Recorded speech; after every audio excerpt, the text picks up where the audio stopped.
Hello viewers, আসসালামু আলাইকুম। আজকের ভিডিওতে আমি দেখাবো যে আপনার স্টুডেন্ট কার্ডে কিভাবে টাকা রিচার্জ করতে পারেন।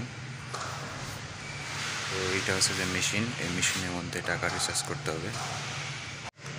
তো এই মেশিনটা আপনারা ইউনিভার্সিটি ক্যান্টিনে পেয়ে যাবেন। এখানে সব অপশন দেওয়া আছে: balance, password, update, limit, cash, lose যদি আপনার হারায় যায়, অথবা রিনিউ কার্ড আপনি যদি রিনিউ করতে চান সেটা। তো প্রথমত আপনাকে কার্ডটা রাখতে হবে। প্রথমে আপনাদেরকে এখানে কার্ডটা রাখতে হবে। এরপর হচ্ছে যে ব্যালেন্স চেক করতে পারবেন।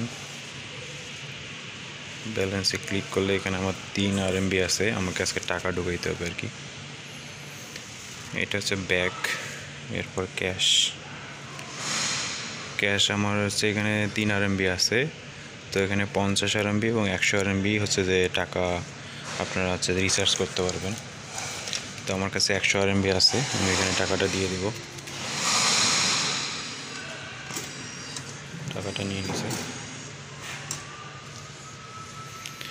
তো দেখেন আমার এখানে 100 RMB লোড হইলো, আর আগে 3 RMB ছিল, তাহলে টোটাল হচ্ছে 103 RMB। আমি আবারও ব্যালেন্স চেক করতে পারবো।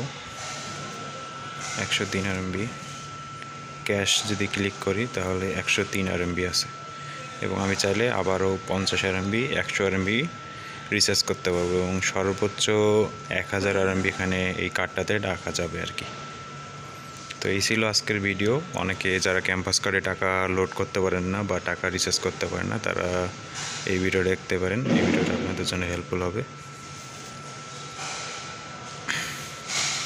ধন্যবাদ সবাইকে, ভালো থাকবেন, আল্লাহ হাফেজ।